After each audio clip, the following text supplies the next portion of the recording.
The lie about fluency. When I teach English, I see the same thing over and over. Students try to be perfect. They don't want to say the wrong word. They don't want to make a grammar mistake. They don't want anyone to hear their accent.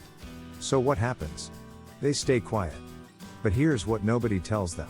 The students who speak the best failed the most. Today I want to tell you a story about a student who was not talented, not gifted, not native-like, but she became confident because she was not afraid to fail. And I want you to listen for the moments when failure actually pushed her forward. She walks in nervously. She came to our lesson with a notebook, perfect handwriting, and that worried look. You know the look. Eric, I understand a lot. But I can't speak. I freeze. I asked her, when you make a mistake, what happens? She said, I feel stupid. There it was. Not a language problem. A shame problem. So I told her, okay. Then this lesson will be different. Today, you are going to fail. A lot. She laughed. She thought I was joking. I wasn't. The first fail. I asked her a simple question, tell me about your weekend. She started, on Saturday. I go. I went. She stopped. Face red. Eyes down. She wanted to correct it. I said, no. Keep going. I know what you mean. Finish the story. She looked confused. She thought I would stop her, correct every word, make her repeat. But I didn't. I wanted her to feel something new. I can make a mistake, and the world does not explode. That was her first fail. And it was beautiful. Why I didn't correct everything. Let me tell you why I didn't correct every little thing. Most learners think correction equals progress. But sometimes too much correction equals fear. And fear equals silence. So with her, I used a different rule. 1. Let her speak. 2. Let her make 2 to 3 mistakes. 3. Then give her the key correction. That way, she could feel fluency first. And accuracy second. And that feeling of I can talk is what keeps people in English. The second fail, and the laugh, next lesson, I gave her a role play. You are in a coffee shop in London. They don't understand your accent. What do? She tried. She said, can I have a cafe? Cafe. Kapak. We both laughed. Not at her. We laughed because this is real life. This is exactly what happens when you travel or when you talk to a fast native speaker. I told her, that moment right there, that's English. That's the real thing. You tried, it didn't come out perfect, and you kept going.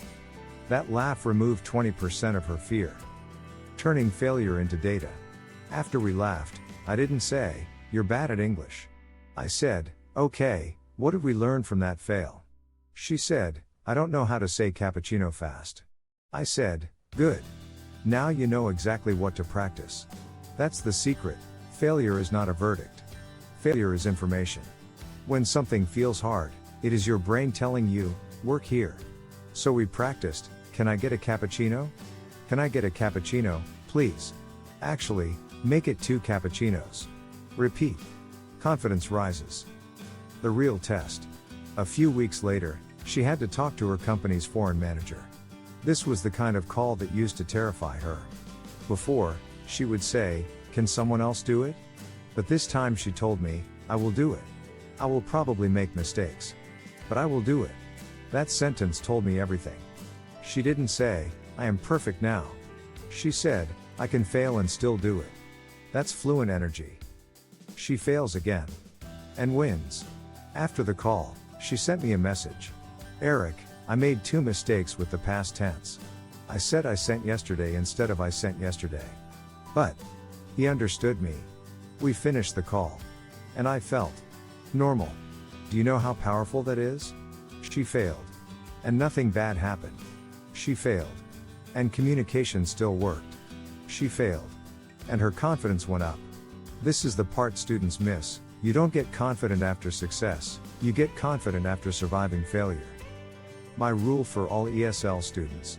I started giving her the same rule I give everybody, speak first, fail fast, fix after, because if you wait for perfect English, you will never speak. If you wait for perfect grammar, you will never post a video. If you wait for perfect pronunciation, you will never order coffee. English doesn't reward perfection. English rewards action. Your 3 fails for today. So let me talk to you now, the person watching. Today I want you to collect 3 fails. 1. Say something in English to someone who doesn't expect it. 2. Record yourself speaking for 60 seconds and listen back, even if you don't like your voice. 3. Comment somewhere in English, even if you're not sure about the grammar. That's it. 3 small fails. If you can do that today, you can do it tomorrow. And in 30 days, you will be the student that people think is naturally good at English. But it's not natural. It's practice without shame. What this story proved. That student was never the best in class. But she was the one who practiced the most in front of people. She was the one who took the awkward calls. She was the one who laughed at her mistakes. And that made her fluent. So if you're watching this and thinking, I always fail, good. You're on the right road.